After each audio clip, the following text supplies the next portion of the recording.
Que vous approuviez ou non son expansion, la présence militaire des États-Unis est ressentie mondialement, et le nombre de bases étrangères dépasse celui de n'importe quel empire connu dans l'histoire du monde. Alors, pourquoi l'armée américaine a-t-elle des bases partout? Pour comprendre notre situation actuelle, il faut connaître nos débuts. En tant que jeune nation, les forts étaient la première chose qu'un citoyen américain voyait lors de l'acquisition d'un nouveau territoire, précédant souvent les quartiers et le gouvernement local. Les pères fondateurs comprenaient que cette nouvelle civilisation s'effondrerait si elle n'était pas protégée. Au début, les États-Unis ont établi des avant-postes comme les casernes Jefferson en 1826 et des chantiers navals dans des lieux comme Boston, Brooklyn et Philadelphie.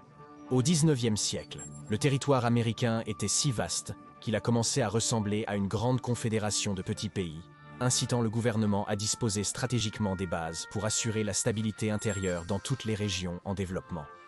En 1862, la croissance interne des bases avait atteint un niveau record, avec des conflits comme les guerres indiennes des plaines et la cession mexicaine conduisant à la création de bastions militaires clés tels que Fort Sill, Oklahoma, Fort Sam Houston, Texas, et Fort Riley, Kansas. Peu après, la guerre hispano-américaine de 1898 a été le premier conflit qui a mis les États-Unis sur la voie de devenir un empire d'outre-mer. À la fin de la guerre, le traité de Paris a conduit à l'acquisition des Philippines, de Guam et de Porto Rico. Les États-Unis ont été les premiers à établir une base militaire. Avant cela, le Congrès évitait les investissements dans les colonies étrangères, se concentrant sur l'ordre interne.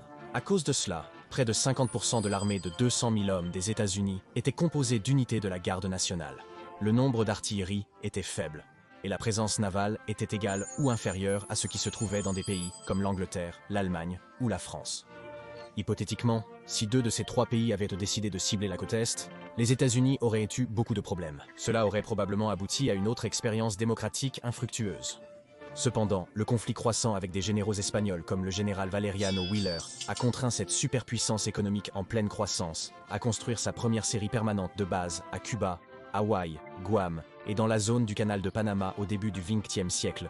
Cela a facilité davantage de routes commerciales avec les alliés occidentaux. Les États-Unis devenaient un pays très riche, et il est devenu évident que des mesures devaient être prises pour maintenir cela. Lors de la Première Guerre mondiale, les États-Unis préparèrent le terrain pour devenir l'un des États-nations les plus fortifiés au monde. Également sur le plan national, mettant en place des bases comme Fort Benning en Géorgie et Fort Bragg en Caroline du Nord, contribuant à leur fortification intérieure. L'accent était mis sur l'intérieur, pas sur l'extérieur. Un concept que la nouvelle génération aurait du mal à croire. Des États-Unis déterminés à éviter toute intervention à tout prix. Il est crucial de savoir qu'avant la fin des années 1930, la plupart des États-Unis étaient composés d'isolationnistes, ce qui signifie qu'ils préféraient ne s'impliquer qu'économiquement. Il y avait une histoire de canalisation des ressources pour un bénéfice financier futur, mais mettre en place ces choses-là sur le terrain militairement était considéré comme excessif. Au lieu de cela, le pays a continué à se fortifier avec des bases implantées à San Diego, Los Angeles et Pearl Harbor. La dernière finirait par servir de passerelle à la fortification mondiale que nous voyons aujourd'hui. Maintenant, comparez cela aux 57 territoires, colonies et possessions que l'Empire britannique détenait à la même période, gérant 20% de la population mondiale. Le monde était quelque chose de très différent. En 1940, le président Franklin D. Roosevelt avait négocié avec l'Angleterre pour ce qui allait être connu comme étant l'accord Destroyers for Bases. Si la guerre hispano-américaine et la Première Guerre mondiale étaient des étincelles qui ont déclenché la construction de bases à grande échelle, considérez cette législation comme une baignoire remplie de kérosène. C'était la première véritable expansion de masse, les États-Unis recevant des baux de 99 ans pour 8 bases aériennes et navales britanniques à Terre-Neuve, aux Bermudes, en Guyane britannique et sur 5 îles clés des Caraïbes. Non seulement cela a établi une longue tradition de commerce d'armes, avec les États-Unis envoyant 50 destroyers de l'autre côté de la mer, mais cela a également donné le ton pour le reste de la Grande Guerre et au-delà. La supériorité navale était primordiale pendant la Seconde Guerre mondiale, bien que le traité de Versailles ait contraint l'Allemagne à abandonner ses sous-marins. Hitler a autorisé la construction de navires en 1935. En l'espace de quelques mois, la guerre sous-marine est devenue une préoccupation omniprésente pour les Alliés. Pendant la guerre, un total de 1162 U-boats ont été construits pour frapper à tout moment. Il était désormais plus important que jamais que les pays disposant de ressources à épargner commencent à aider les nations qui s'étaient déjà épuisées. Saisissant l'opportunité, les États-Unis ont acquis des droits de base au Brésil, au Maroc, aux Açores, en Islande et en Grande-Bretagne dans le but de repousser l'assaut des sous-marins venant des puissances de l'Axe. Ces nouvelles bases serviraient de point de contrôle stable dans l'Atlantique, car l'envoi de fournitures à la Grande-Bretagne et à l'Union soviétique était devenu extrêmement difficile. À ce stade, beaucoup étaient démunis, et l'aide américaine était la seule chose qui maintenait les forces amies à flot. Dans la chaleur de la bataille, ces nouvelles bases ont servi à plusieurs fins que les Alliés ont accueillies. Dans le Pacifique, le Japon était dominant, conquérant les Philippines, l'Afrique du Sud, les Indes orientales néerlandaises, la Nouvelle-Guinée, Guam, entre autres. Bien qu'ils ne soient pas aussi efficaces que les Allemands, ils ont réussi à couler 1 million de tonnes de matériel de navires marchands alliés dans la chaîne d'approvisionnement. Les États-Unis ont réagi promptement, installant plus de bases pour les missions d'infanterie et de bombardement en Australie, Nouvelle-Zélande, Grande-Bretagne, Afrique du Nord, Italie, Chine et quelques îles du Pacifique. À ce point, les États-Unis et les forces alliées faisaient face à un cauchemar logistique. Il n'était pas facile de construire des bases pour le soutien et de former plus de 11 millions d'hommes. Face à ces limitations, la construction effrénée est devenue essentielle. C'était aussi le début des bases conjointes, où les Alliés partageraient le fardeau de la protection des postes nécessaires pour le moment venu de riposter. C'est ainsi que les États-Unis sont devenus le moteur économique du monde. Lorsque les puissances de l'Axe ont finalement été éliminées le 2 septembre 1945, les Alliés se sont retrouvés avec une opportunité unique. La civilisation a dû être reconstruite. Le seul problème était que les nouveaux dirigeants du monde avaient des visions différentes de ce à quoi ressemblerait cette nouvelle civilisation. En se réunissant pour répartir les butins de guerre, la Grande-Bretagne, la France, les États-Unis et l'Union soviétique établissaient le nouvel ordre mondial. Ils ont commencé par diviser l'Allemagne en 4 zones d'occupation contrôlées par les 4 principaux vainqueurs. Il était immédiatement clair que les Russes avaient de grands projets pour la Bulgarie, la Roumanie, la Hongrie, la Pologne et de nombreuses autres parties du territoire gérable le plus proche d'eux. Durant la guerre, plusieurs nations dont la Yougoslavie favorisaient le communisme sans être officiellement incluses dans l'expansion soviétique. Toutefois, il devenait évident qui dirigeait le Nouvel Est avec le temps. Alors que le dernier souffle de mort se posait sur Nagasaki et Hiroshima, la présence militaire russe était en déclin, mais pas assez pour le confort de l'Occident. Il est documenté que l'Ouest restait en infériorité numérique de 10 contre 1, même quand les hommes rentraient chez eux. Les États-Unis étaient de nouveau dans une position unique. En tant que nouveau leader de l'Ouest, être au sommet signifiait que la défense était désormais sa principale responsabilité. Des nouvelles circulaient à Washington, selon lesquelles les Russes pouvaient mobiliser 8 millions de troupes aguerries à la guerre en l'espace d'un mois. Le 5 mars 1946, Churchill donnerait un discours détaillant la nouvelle menace au collège de Westminster à Fulton. Le rideau de fer a été levé, et la guerre froide a officiellement commencé. À ce moment, les USA établissaient des records mondiaux. Les États-Unis construisaient environ 112 bases militaires étrangères chaque mois, alors que la paranoïa atteignait son paroxysme parmi les nouvelles superpuissances. La guerre était considérée comme une inévitabilité, et une grande partie de l'élite militaire pensait qu'un point clé de vulnérabilité était la trouée de Fulda entre l'Allemagne de l'Est et de l'Ouest. Un point qui menait directement du territoire russe à la France et au canal anglais. D'autres préoccupations de cette nature surgiraient au cours de la décennie suivante, conduisant à un besoin de déploiement immédiat à la suite d'une invasion rouge. Ainsi a commencé ce que beaucoup finiraient par appeler la politique de dissuasion. Il ne suffisait plus simplement d'avertir l'adversaire, il fallait agir. Avant, la croissance militaire était généralement réactionnaire. Lorsqu'une menace imminente se profilait, il était temps de faire appel aux hommes laborieux de votre pays et voisins, pour se fortifier pour Dieu et la patrie. C'était maintenant vu comme une nécessité constante, une police d'assurance pour l'inévitable tempête radioactive, qui pourrait déchirer la moitié capitaliste de l'Europe. Les gouvernements récents, notamment en Allemagne de l'Ouest faute de fonds, ont presque imploré la construction de bases et d'ambassades américaines. Au plus fort de la guerre froide, les États-Unis avaient plus de 200 installations militaires le long du seul mur frontalier de l'Allemagne. Ces pays frontaliers ou connectés aux soviétiques croyaient qu'une présence militaire américaine ferait pour leur pays ce que l'or a autrefois fait pour la monnaie fiduciaire.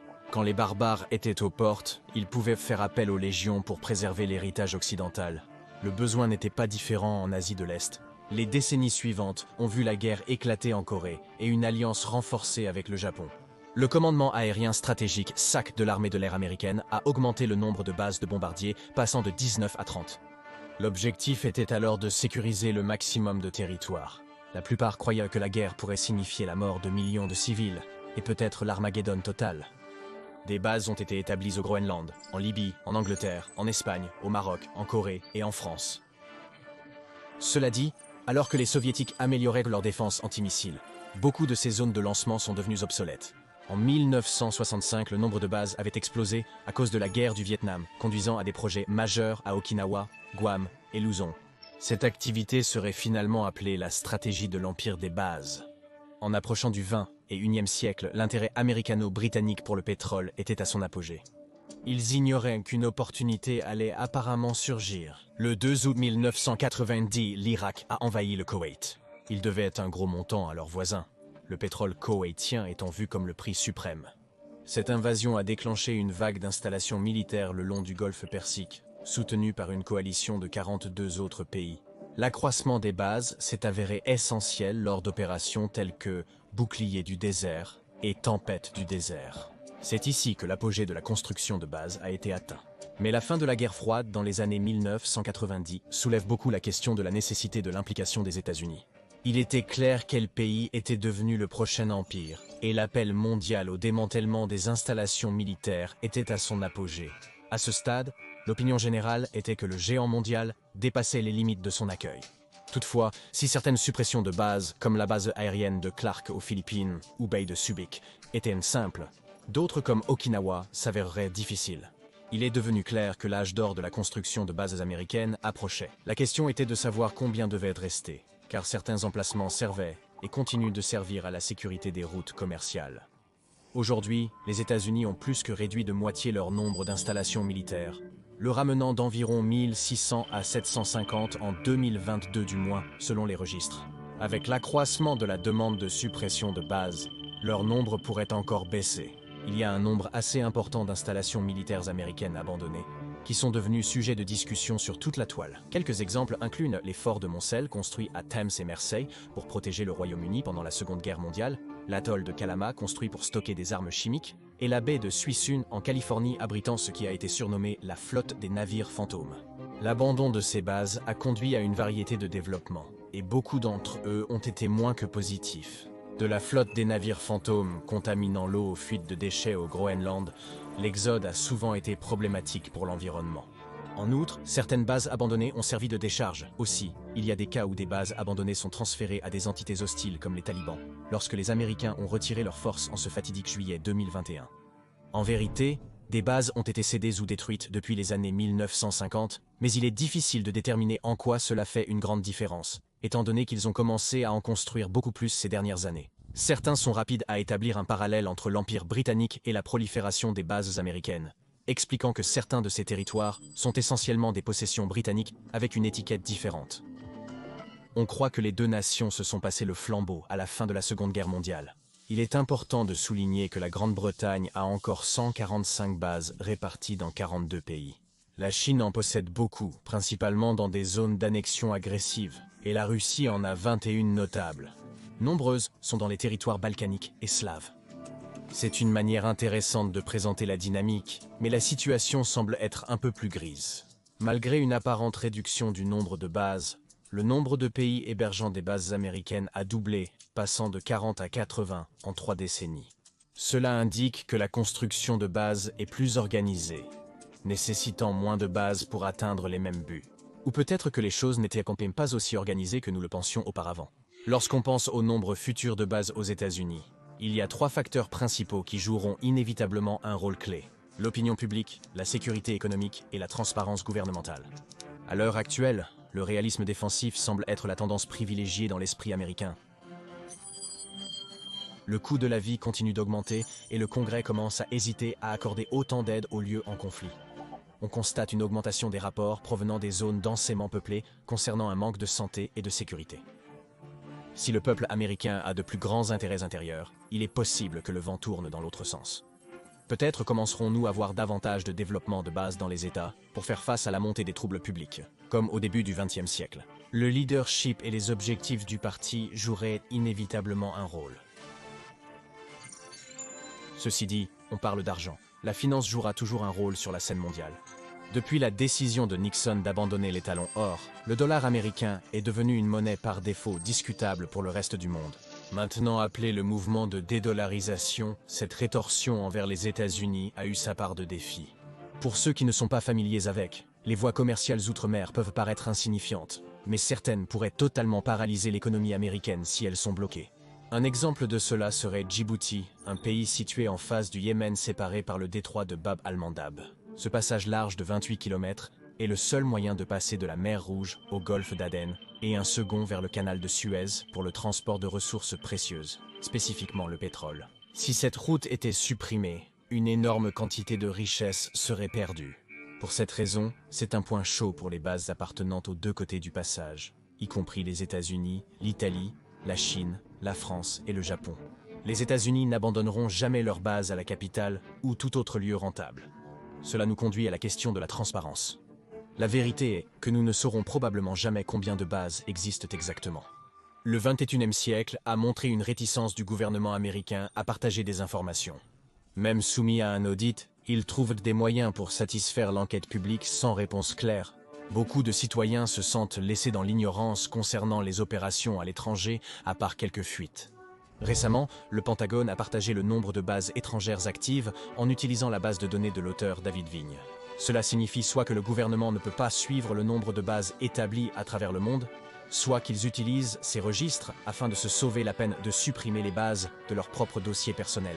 En résumé, on peut sans doute parier que les États-Unis continueront de payer ou d'imposer leur participation à des accords de construction de base.